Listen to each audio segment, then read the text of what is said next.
Like, this is not a core Pokemon for anybody to play with. There are better core Pokemon out there. And welcome everybody into Poke Battle Network as we are kicking off the new Wave of Silph Season 5 here with the Ionic Cup as our March Cup specialist. I am accompanied with Matthew Brewer of PvP and Kreasor. How are you gentlemen doing today? Good. Really good, thanks. Really good. Excellent. We've been cutting into some of this Ionic Cup already, talking about spice picks, talking about all that. Before we get more into the Ionic Cup, I want to ask you how your Wave 1s were. Yeah, pretty solid. I didn't play much Ember Cup because I just couldn't get the hang of Ember Cup, so I did more Naiad. It's been going well. Been really enjoying Quagsire Scizor Cup. The Scizor doesn't quite kill anything. The Quagsire doesn't quite kill anything, and then the Scizor farms it down, and it goes mad for the Knife Slashes, and it's wonderful. So I've been enjoying the flexibility and being able to play more of the meta that I'm better at. So that's been. I actually overextended on Ember, just kind of getting used, because I usually do like a lot of tournaments, and I only did like around 5. I was like, oh, I can probably do 5 tournaments this Naiad Cup and I'll be okay. I was like, oh, actually I only have like 6 rounds left after Ember. But I enjoyed Ember. I did Ember in factions too.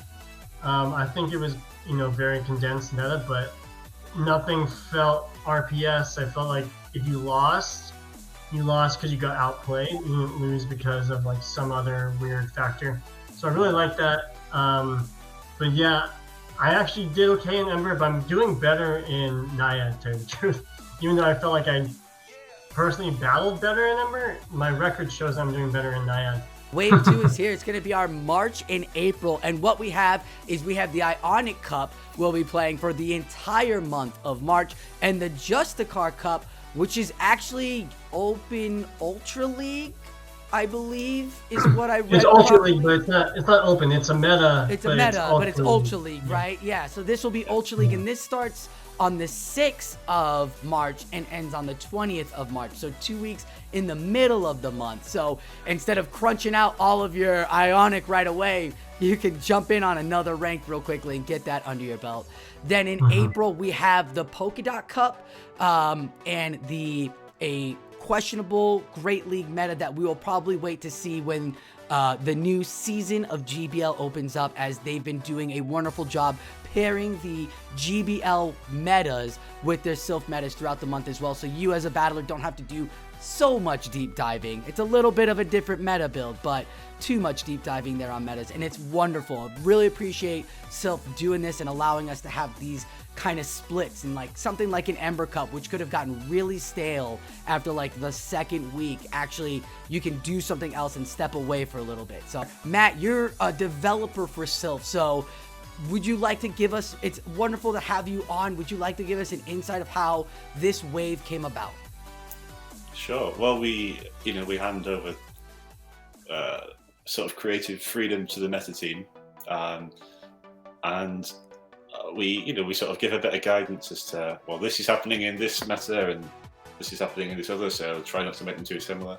We've avoided overlap for the most part. There's a couple of mons that I think will be really strong in both, but that happens all the time, right? That's kind of unavoidable. But what I think is really nice about this wave is that we've had the classic Silph type metas in Wave 1, so people who are perhaps new or getting back into Silph after having had such a long break since the end of the previous season. They've sort of got the teeth into team building again in Wave 1. With the Ionic Cup, we've got a sort of restricted list, but with the picks that are sort of sectioned off into slots 1, 2, and 3, that's sort of going to guide players into where the meta's going to go to some extent. So hopefully, when it comes to playing the Polkadot Cup and building teams for Polkadot Cup, new players who've perhaps not played pure restricted lists before, so perhaps going back to the Ferocious Cup, will have a bit of an experience in seeing how a restricted meta might turn out, because they've got some sort of example to lean back on in the Ionic Cup. So hopefully team building lessons can be learned in the Ionic Cup and then translated into the Polkadot Cup. So That'd be I cool. love the fact that you guys are noticing that. Know that the first meta is very typical Silph. First wave was very easy. This one a little more focused on team building and helping battlers get more involved in team building. And you guys have done it since season 1. Like, just like all the cups from season 1 were like to help us learn how to bank energy, or a meta was good for safe swaps and learning about safe swaps. So it's been really wonderful. You guys continue to do that for battlers, and I appreciate you and everybody behind the scenes building these metas here. They've just keep getting better and better. Talking earlier, Kreasor, you had mentioned having these sort of condensed metas, how it's nice to have just, 40 something Pokemon, but it's really hard because you're still trying to figure out how to build a team, right? Yeah, it's like team building on easy, but then when you like write down the actual Pokemon that you want, it actually is kind of hard. So it's kind of funny. Sometimes I feel like these whitelist metas are easy in the sense of like, okay, great, these are the only Pokemon I can choose. But then when you like actually like sit down and you try to build your team, I feel like you do like a lot of swapping, like minute swapping here and there. And as the Ionic Cup is giving us a wonderful first look at our first like slot selection that we get. We usually get a couple of these in Silph, and they usually come a little later, but I'm glad this one came early. I'm glad we're here early doing team building, as Ionic Cup will have in slot 1, pick an Electron. And it's just really fun. So all of these Pokemon are electric Pokemon, and you have to pick 1 out of the 6 Pokemon. Slot 2, an optional Proton. Now, usually in the past, the slots have always been, these are specific for these slots. Now you have this option of, you can have this slot of these 6 Pokemon on top of the 30 in the slot 4, 5, and 6 on top of as well. So it's a nice pool to go through. Same thing as well for your optional Neutron.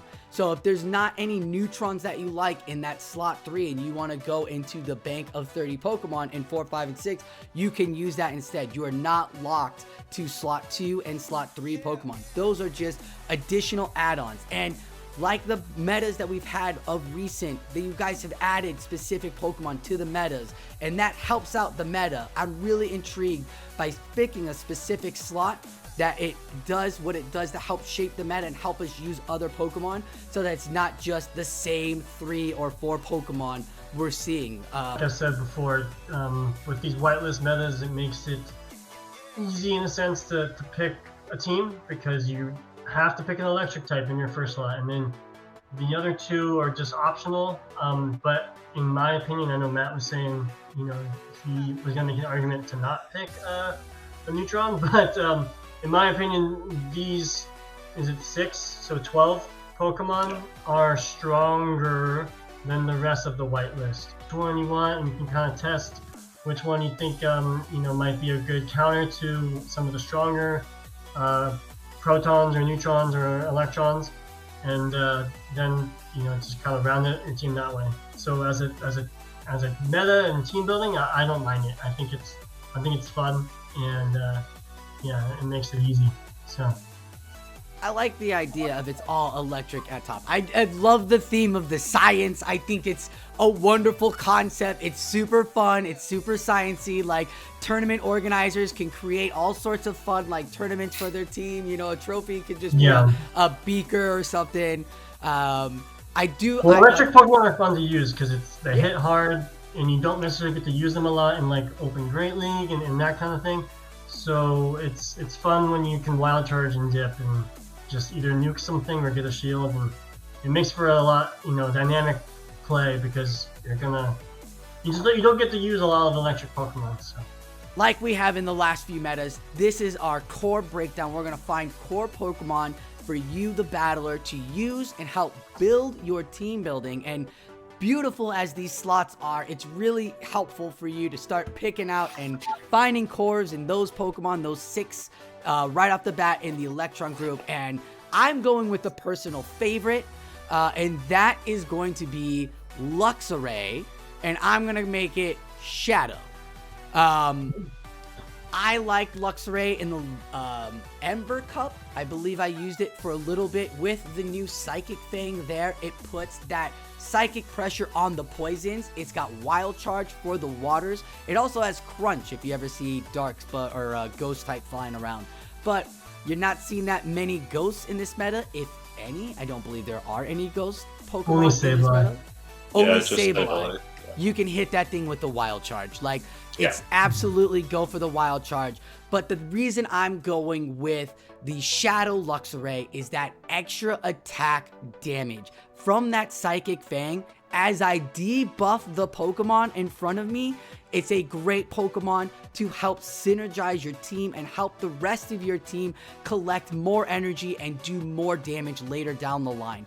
It's just a wonderful, great, fun Pokemon. It's 2 energies for Spark, so Wild Charge gets to about 45 and Psychic Fang gets to 35. Just an easy, great debuff. And with the poisons going out there and a lot of waters, it just felt like the right Pokemon for me.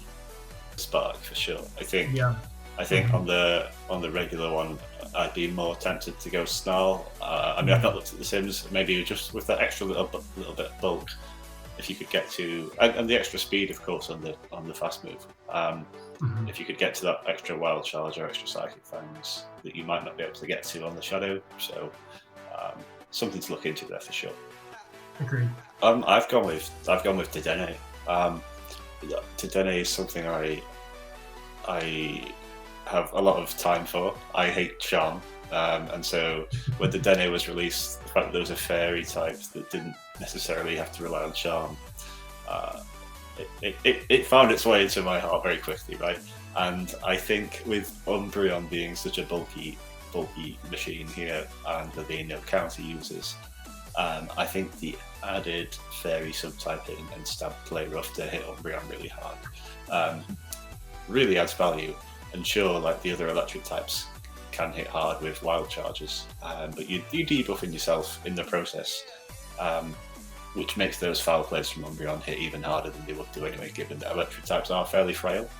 Not only does Dedenne not debuff itself, it also resists the foul plays, so you're having to rely on Umbreons have to rely on non-stab last resort. Yeah, I mean you're weak to poison jab, so you have to compensate for that elsewhere in your team. Yeah, that's the thing with me for Dedenne.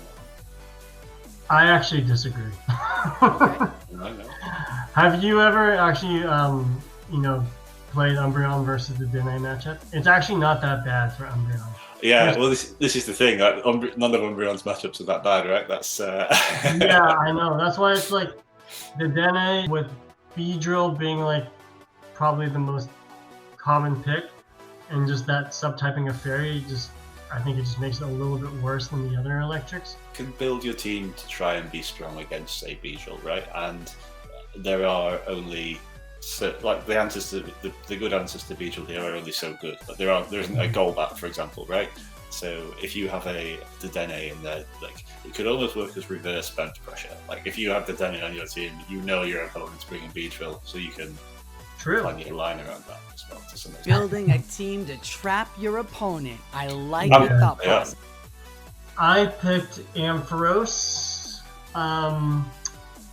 Again, my thought on this Electron pick is they all kind of have similar roles. It doesn't really matter which one you pick, except for maybe Minun, and then in my opinion, Dedenne is like second to last.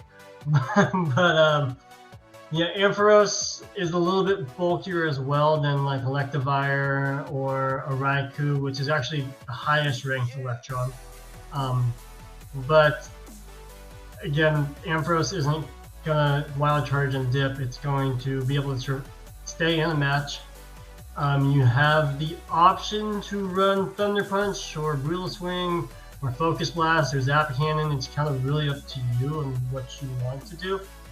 So are you suggesting then Thunder Punch Focus Blast or Thunder Punch Brutal Swing? I would say yes, Thunder Punch and Brutal Swing. I would probably do. Thunder Punch Brutal Swing. All right. Ampharos is it. Your electrons are set, gentlemen. We got an Ampharos, a Dedenne, and Luxaray. On Mr. Kreasor, can we get your first Proton? Beedrill. I think Beedrill is ranked at the top for a reason. It's extremely strong in this meta. I think everyone's going to pick it, and then if you're not going to pick it, you better pick something strong against it. Even if you pick it, you better pick something strong against it as well. With Poison Jab, Drill Run, and X Scissor, it's gonna hit everything.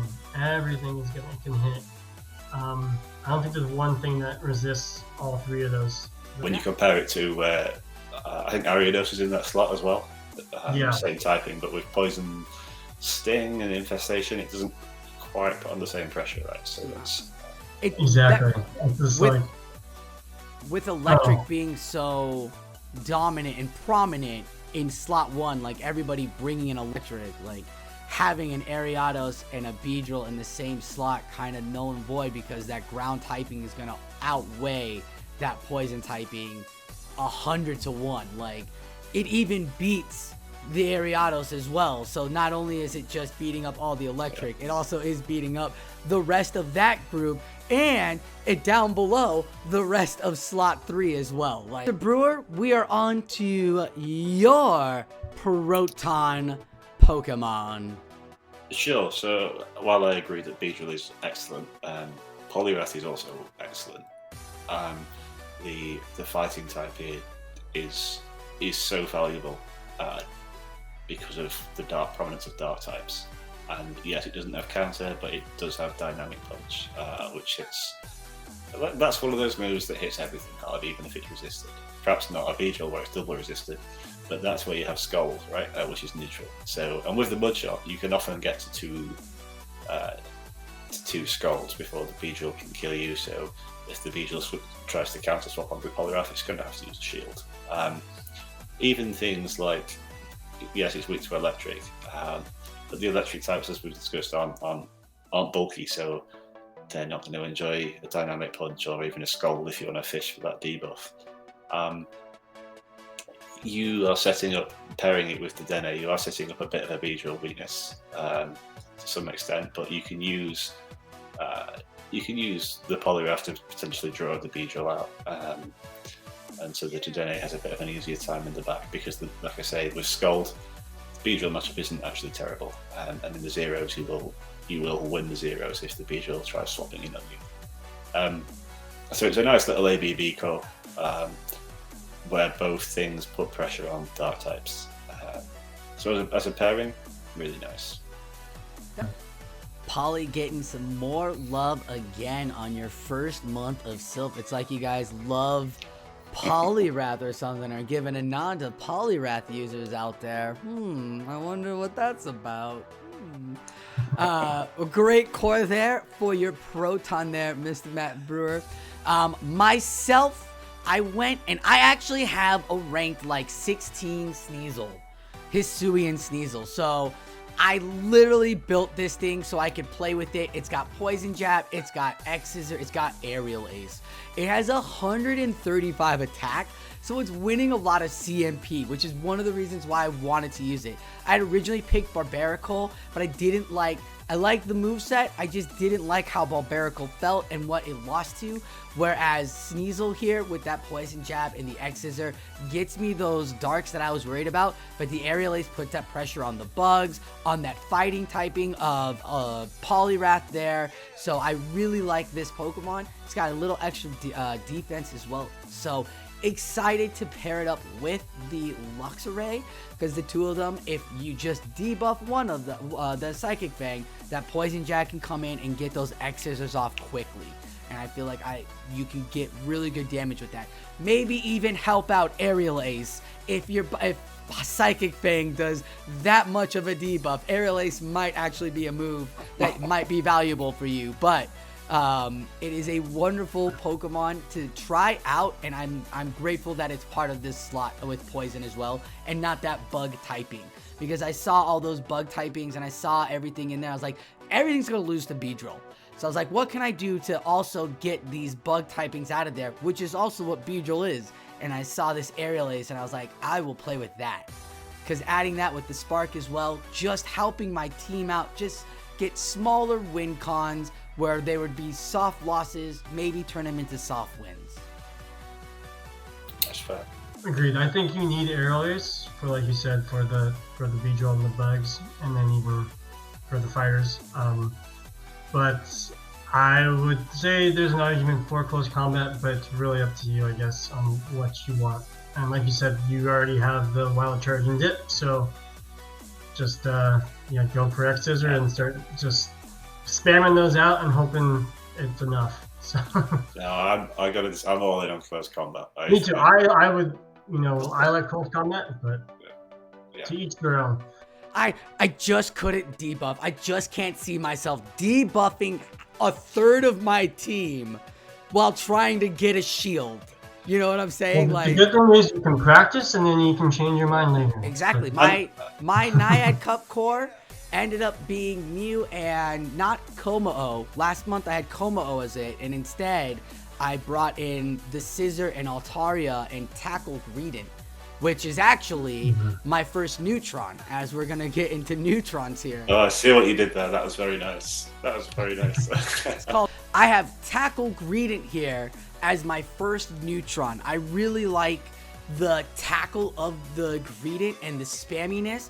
We were talking about tanks talking about the electrics. The line 1 isn't going to be tanky enough. Like Minen and Dedenne might be the only two that could take a charge move, maybe Ampharos here or there.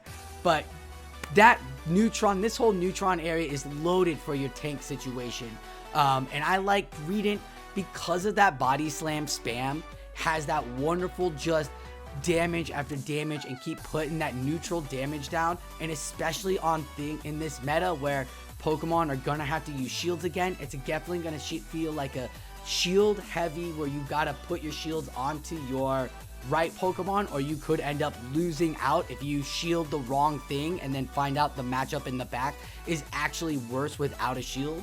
So having that Greedent and putting that pressure down gives me that extra oomph, and especially if I can Psychic Fang or Wild Charge with the Luxaray up ahead, get the shield, bring in Greedent, and then just start spamming off the charge moves one after another. No, that's good. Agreed. Yeah. Tackle Greedent is great. I use Tackle Greedent in Naiad, and it's just a little bit more consistent. I like the fast move pressure as well. And I like the one move fast moves, because even if it's like resisted on like, Ghost like Sableye, it's still gonna do 1 damage, right? So it's really it's not affecting it too much. So you cut out those 1 HP in the dreams before they become a dream. Get your Neutron. Yeah, so I think with the two that I've picked so far, I'd go with Sableye.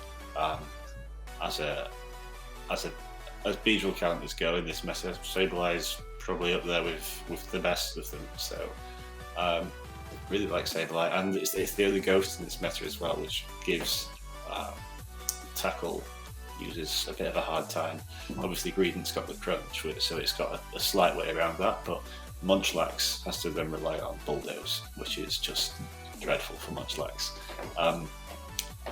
So it really punishes those tackle Greedents, which, like you were saying, we've seen the power of those in there, right? They can go toe to toe with Altaria, which is just a bit silly. Having something that can really shut down tackle users and take advantage of Beedrill in the same slot is nice. Argument against it is that obviously Umbreon is very, very strong. But worth noting as well that a lot of the bug charge moves are just X Scissor, which is dreadful.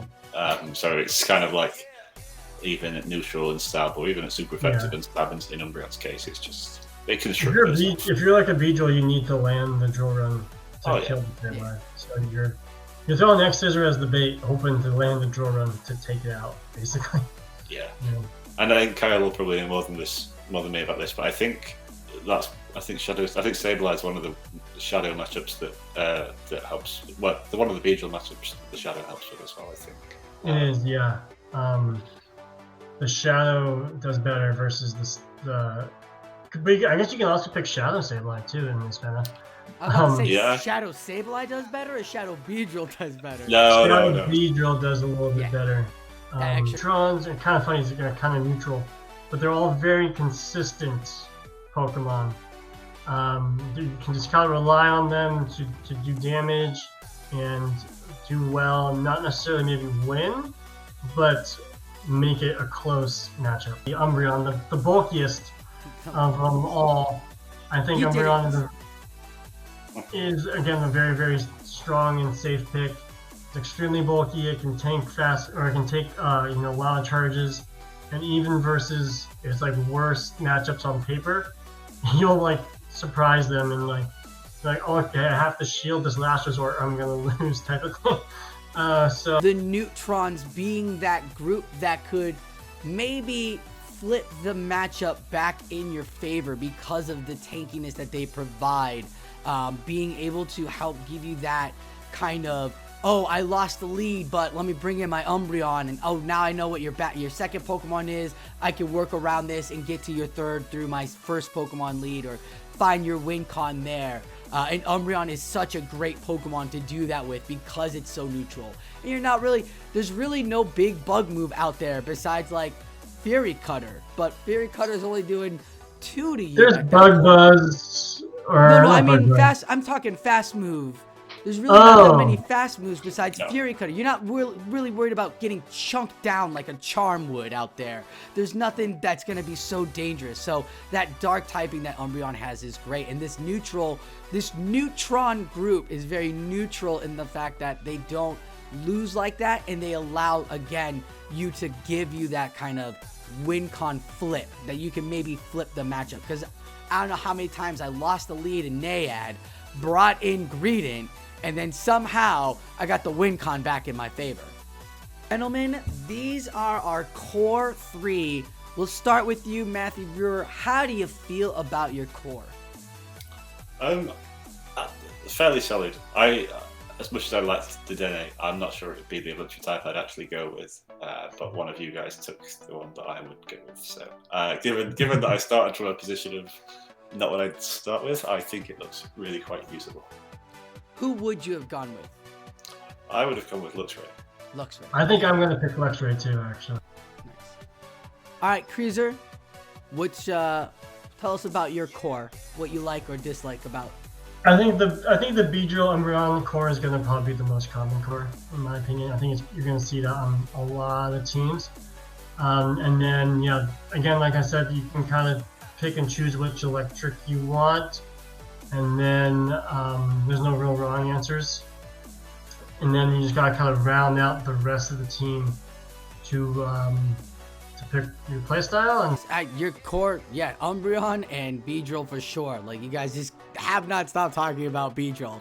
I don't know if anybody else has picked up on that yet here in this video, but core, I really like the Luxaray Greedent core here. I want to try out Hisuian Sneasel. I love the Beedrill pick too. I would have chose Beedrill or Poliwrath. I think those two are great in this meta, but I want to try, I like trying Spice. That's why I look Greedent and Luxaray combo. I think these two here, add a Beedrill on here, and you've got some good fire, some good spam, and some good shield coverage, which could then open up for the rest of your team depending on how the rest of the team building goes. But that's the team play about this. Like I said, I'd rather have Beedrill, but somebody else took the Beedrill away, so there's no problem with that. One thing I will say is there's like these protons and neutrons, and then there's like on the whitelist, there's like the B tier of them, if you will. Like I feel like a Alolan Raticate is like the B tier of Umbreon. So if you don't pick Umbreon, maybe you can pick a Alolan Raticate and then pick another neutron that you actually like, want to use or something like that. Or like, Poliwrath, there's like Beware, so maybe you can pick Beware instead of Poliwrath. It kind of has, similar type coverage and matchups. So you can kind of, if you don't necessarily pick, Beedrill or Proton or Electron, or Proton or Neutron, you can kind of choose the B or C options on the other side. So, as we were saying earlier, like you said, you can swap them in, swap them out. You don't have to be locked onto these. We're just giving you options here. So absolutely, if you don't want your Sableye and would rather go with Umbreon, you can get Golisopod to have your Shadow Claw as your Shadow Claw loser, or Linoon as your Shadow Claw loser. So there's definitely options there to mix and match in these slots, and that is really interesting. This is the first time we've been allowed to do that in in the slots, right? We haven't ever been able to swap out options. There have been slots with different pool, but it's never been like optional, right? We can dip in. No, Matt say no. Yeah. Okay. There's not really been like this. There's been a few metas that are kind of similar, but nothing like this really. Yeah, Vanguard's got something a bit like that in factions with the with being able to pick a water type in slots 1, 4, and 6. That's a full type, but you weren't able to take the pool of slot 6 and put it in for slot 4. No. Right. But yes, this is our first opportunity where we can swap out optional for these slots, and I really appreciate that. Like Kreasor was saying, you can swap out if you don't really want to pick one. You can go and get the B grade, the thrift store of them, and we'll get more into that when we go into team building and the later on. But this is our core 3 here for you for the Ionic Cup, and we are going to head down now to Studio B and get some team building going on. Hyper beam that subscribe button to stay up to date with all the live action here at Battle Network, or hit like on the videos so that I know what you like and I can keep providing that for you for future content. Be sure to check out our friends over at Pallet Town PvP, Beginner to Winner podcast, Roundtable Chat Top podcast, and As the Pokeball Turns podcast, following up with Flash for Everyone tournaments, as those community leaders are amazing for the battling as well. We've got a lot coming up in the future, and if you subscribe now, you can stay up to date and follow immediately all the fun that is coming our way. Good luck out there, and like always, enjoy your battles.